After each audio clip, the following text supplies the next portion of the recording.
Good morning, party people. I'm still on New York time. Good morning to Brooklyn. Good early morning to Oakland and Seattle. Good afternoon to London and Lagos. Evening to Nairobi. How y'all doing today? Thank you for joining me. I want to know, where you're watching from and how you're feeling. I'm talking about mental health today, and I think it's just timely. The spirit put it on my heart to talk about mental health today because, listen, listen, what's been happening out there in the world is just nothing short of just traumatic. We had more and more cases of police violence, more and more, instances of just like anti-Black violence. And everywhere on my feed, I try to be off of socials these days, but everywhere on my feed, it's just like, yo, people are, crying. I saw Amanda Seals video and I was like, oh, I could give her a hug. Everybody's crying, everybody's feeling it. And then I wake up this morning to news about Chadwick Boseman. So I want to give just a moment of silence for Chadwick, and for everybody that we've lost this week. I'm gonna get into that. Moment of silence for Chadwick and everyone we've lost this week. Anyone, if you've lost anyone, let's just hold them in our hearts. Let's just hold them in our spirit. Let's just send them good vibes, strong vibes, happy vibes for a peaceful transition to the other side, and just gratitude for having known them and had them in our lives.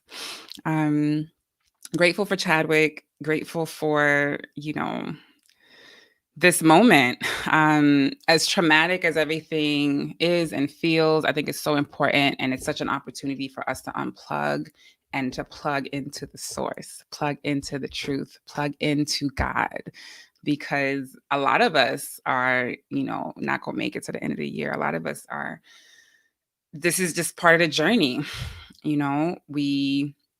We're here for a short time to do something. And to imagine that this man had colon cancer for 4 years and made these legendary films, man, that just jacks up my whole, I just have to reset my whole perspective on life.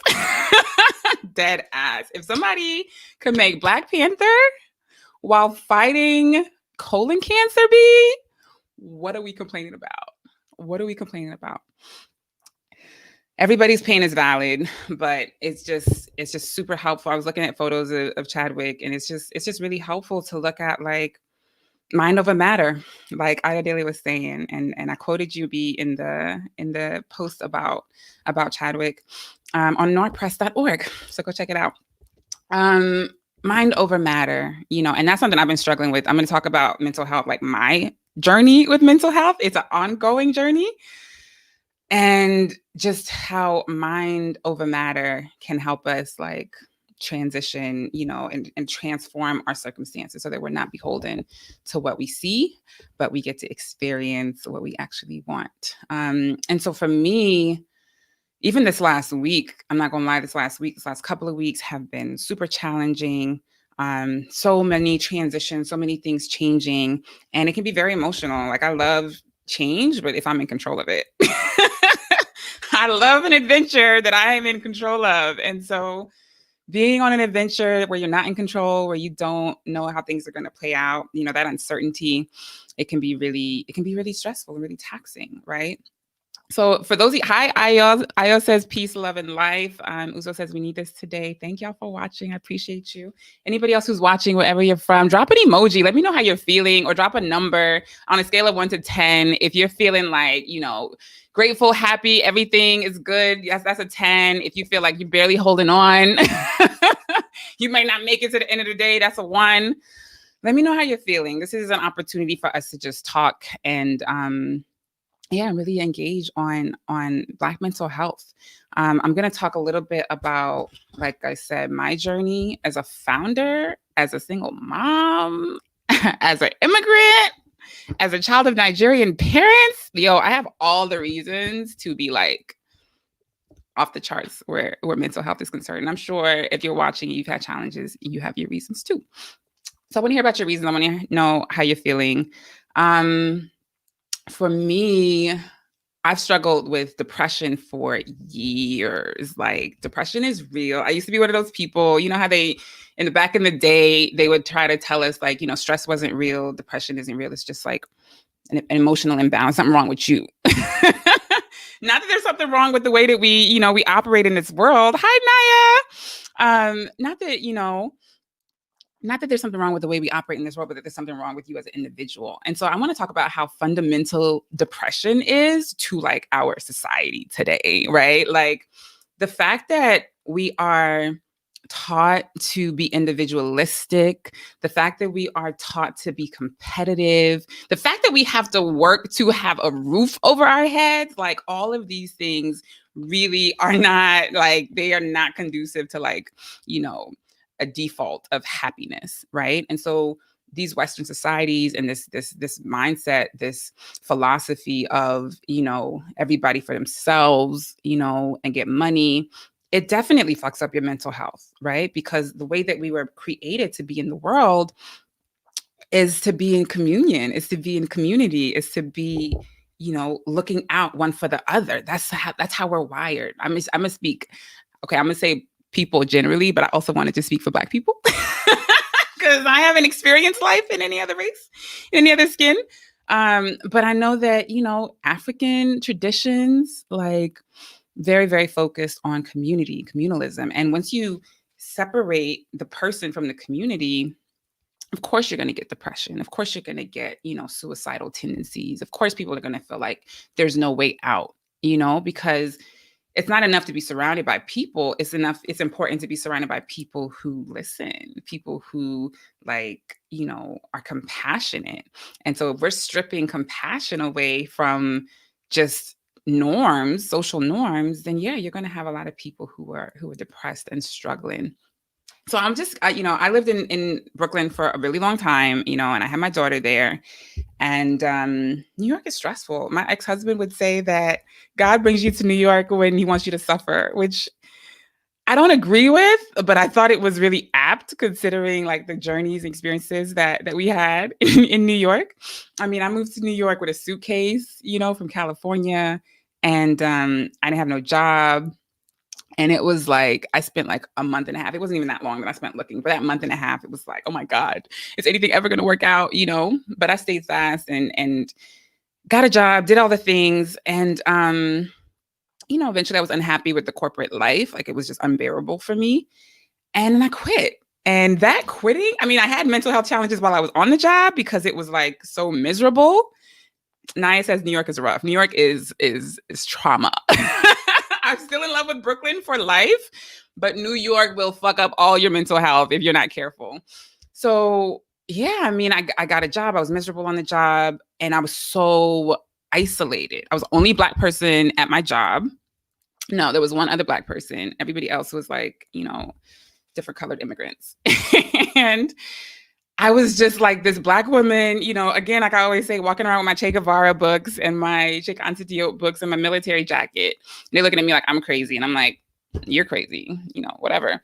But like, just isolation. I think one thing that New York is good for is especially if you don't have family there. And even if you do, like I had family in Brooklyn and I wouldn't see them for months because you're chasing you're chasing survival ultimately. Like, even if you're not somebody who is like obsessed with money, because I wasn't, I just needed to make sure my bills were paid and I had a comfortable life. And all of my energy went in the direction, when I was working, all of my energy went in the direction of preserving that comfortable life that I was trying to have. Right. And it wasn't luxurious by any means, but it costs a lot of money to live in New York. So challenges. And then I had my daughter, her father passed away, marriage was rough, right?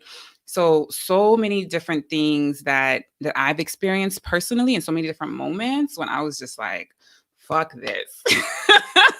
It would be easier to just not be here, That's what depression does, right? It's like, you don't even have to be that self-loathing. You don't have to be that outwardly in pain.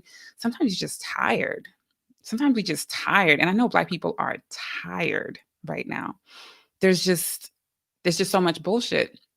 So I was tired. I've been tired. I've been tired many, many times. And, I was thinking in the shower, earlier how like, man, I feel like I experienced the depths of despair in New York. And like now, no matter how hard things are, I just like, I'll cry, I'm gonna cry, just cry my tears, but I'm just gonna like, just be still. Just be still and cry and know that it's gonna have to eventually work out. I think when my daughter's father was buried, I probably was like, the lowest of it. There's been so many struggles. And so when I talk about mental health, it's from personal experience. It's and everything that I've been learning as far as manifestation, it all ties into mental health, because the reason we are sad is usually because we just don't have what we want or what we think we want. So like things don't look the way we thought they should. We don't have the kind of friends we thought we should have. We don't have the kind of relationship we thought we should have. We don't have the kind of money we thought we should have. We don't live the place we think we should live, right? So when we're focused on these things that are external, it's very easy to get, to be sad, right? And if you don't have community around you. So it's really important to build this community and to just kind of tune into yourself and know how you're feeling. And so I just remember like driving my little old ass BMW in Brooklyn, and the road to my house was curved. And there were just so many times I just wanted to go straight into that wall. And it was like, no, don't do it. Don't do it. It just took every ounce of willpower to stay alive, when it was easier to just give in, give up. So when I came out here, I really wanted to just hear from you guys. I'm just gonna ask again. Give me a rating or an emoji. Just let me know how you're feeling, how you're dealing with with the current circumstances. Looking at this past week, looking at this past 8 months. I can't believe August is over. It's been 8 months, and from March on, just like the trauma of COVID, the trauma of being indoors and being isolated, and then the trauma of genocide. And so as Black people, we have a sort of a really thick layer of added trauma, for this year, right? Like everything else is already happening. People are experiencing COVID based on their socioeconomic positionality, right? But those of us who come from trauma already, already in that socioeconomic bracket where you can't just have whatever you want, and you have to still work. You keep telling people to stay home, but some of us got to still go out and work in order to uphold society. The trauma has just been a lot. And then when you keep getting the onslaught of miserable news and people being killed, like innocent people being shot in the back, it's a lot. And we have to acknowledge that. One thing I used to hear a lot in Brooklyn was how the Hasidim Jews were very vocal, and just Jews in general, very vocal about the trauma that they've experienced, and it's real. They've experienced a lot of trauma. But Black folk, the trauma that we've been experiencing since our first encounters with Europeans, like that trauma that's been in our DNA for 400 years, like the work that it takes to undo that, the work that it takes to unravel all of that, that is like lifetimes of work. And so, one of my teachers, I'm gonna call her my teacher, Uzo. I'm gonna be channeling some Uzo today. She talks about how we have to undo the generational traumas, right? The intergenerational traumas. So whatever we've experienced is a reflection of what our parents' trauma was, right? And their parents' trauma and their parents' trauma. And if you can imagine growing up in a society where like, because even as bad as we have it right now, we don't have it as bad as our grandparents had it, as our great-grandparents had it, where you couldn't walk down the street in certain places without being attacked, and people literally pull you off the street and lynch you. Like, we are in a way, way, way better position. As horrible as things look, we're still in a way better position than any of our ancestors, because we have the tools, we have the resources, we have the access to create the new world that we want, right? And so healing from that generational trauma really starts with like the individual. And so I talked about it last week, how I've been on this journey. I've been reading a lot of stuff, doing a lot of exercises, etc.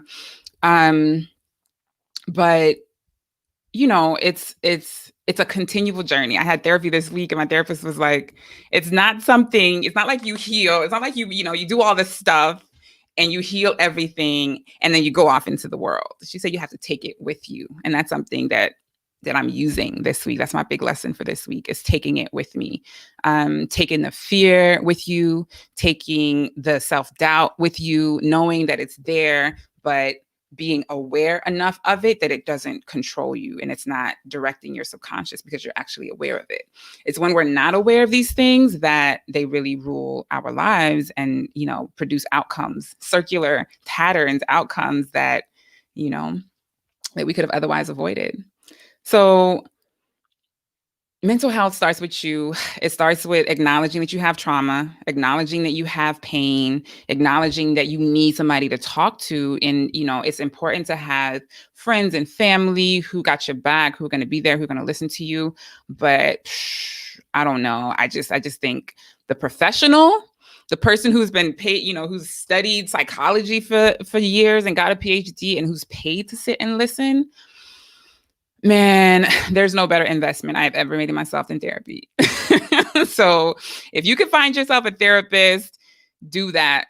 Make that a priority. If you don't have a therapist, make it a priority. And you don't have to be in crisis before you get a therapist. Nobody has to die before you get a therapist. You just have to recognize, like, I need somebody to help me process my challenges, especially like Michelle said on her episode. If you see that there's a pattern, there are patterns in your life, repeated patterns, like you're not going to break out of them until you get that support. And so I mentioned that I would talk about how to choose a therapist. I started therapy in earnest in 2015, and and I saw a video or a meme earlier this week that was like, "Thank God for fuckboys because they sent us to therapy." Thank God for fuckboys. They sent us to therapy. So I started therapy with this woman, and I knew that I had to have a Black woman. Like, I don't like this whole idea of anybody but a Black woman being a therapist to a Black woman. It's not something I can even process. Like, why would I even do that? And so I kind of set the intention. That's the first step in choosing your therapist, is set the intention of what kind of person you want. What do they need to embody? And I knew I wanted a Christian Black woman. And this was the early days of my manifesting stuff, because I didn't think I was going to find a Black woman Christian therapist. Like, it was just like, well, that's what it's got to be. It got bad enough that I actually went and Googled and looked at like the Black, there's an American American Association of Black Psychologists or something like that. I think that's where I might have found Vinay Kimpson. She was my first therapist, and she was good. She was good for what I needed at the time. Moved to New Haven. Chandra Bailey. People always hit me up asking, because I'm always talking about therapy. People always hit me up asking for like my therapist information, and I don't always share that. But I feel led to share. So I've shared Chandra's information with a few people, but she's in New Haven. And then Michelle, who you saw that I had on the show earlier. So I set the intention every time, like, this is the kind of person I need. This is where I'm at. This is the support I need. You have to know what support you need, right? Like, what are the things that you need to work through? And journaling is a really great way of accessing that information. Meditating is a really great way of accessing that information. Asking yourself the questions and just sitting in silence and allowing the answers to rise up. And so when I met Vinay, I was very clear that I was dealing with self-esteem issues. I was dealing with just like trauma of a breakup, and some other stuff that, it's just, it's too juicy for this, right? This public forum, but just serious, like, depression, serious sadness, like this weight of sadness that was consistent. And so I went and I started therapy, and I was like, oh, this is actually very helpful. Like, this is not just white people shit. Like, this is good, And I had great insurance at the time, but, left that job, eventually switched around in insurance, switched around into New Haven. And then I had to start back up because it was a whole new animal. It was a whole new setup. There was so many just brand new challenges, just being a grad student and a mom and a daughter and doing all these things intensely. And so that was another, another tool, a trick that I use in New Haven. Finding I look at the pictures. Like I have to read. I got to read your bio. I got to look at your specialties, and I got to look at your picture because I always get a feeling from your picture, right? And so I recommend this.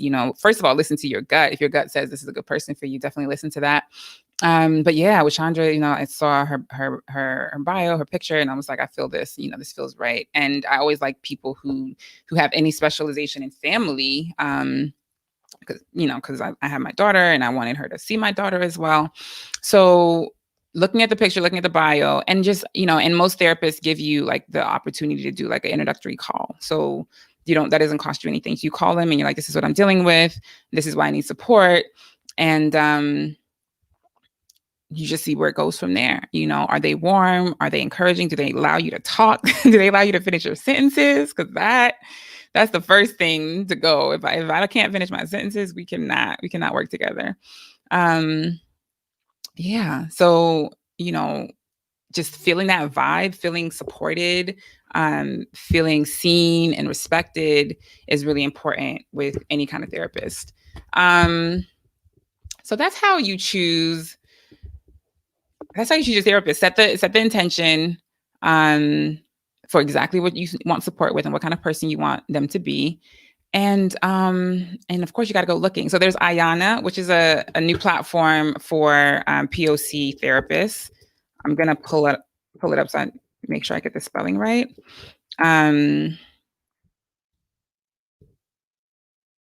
They had a lot of press sometime over I think it was like late last year. Yes, Ayana, Ayana, connects Black people with therapists of color. And then in the UK, there's a site for Black and POC BAME psychologists. So if you Google that, you can find somebody that way as well.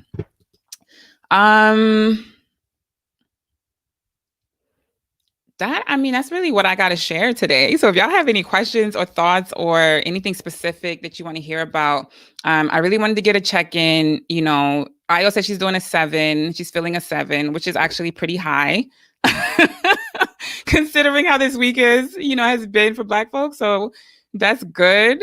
If anybody else has or wants to share what you're feeling, then I want to hear it. Otherwise, I've shared, I've given you the tidbits, and I might just go on and have my lunch. Yeah. All right, mamas. Thank y'all for watching. Take care of yourself. Eat your greens. Be good to yourself. Be kind to yourself. Speak nice words to yourself. Don't let the negative messaging become part of your voice. Make sure that your voice is positive, that you celebrate your wins, you celebrate yourself, all the good that you have already added to the world, and keep the faith. Stay focused on the good and outcomes, because you'll have what you want. All right. Have a blessed week. Thank you for watching. Deuces.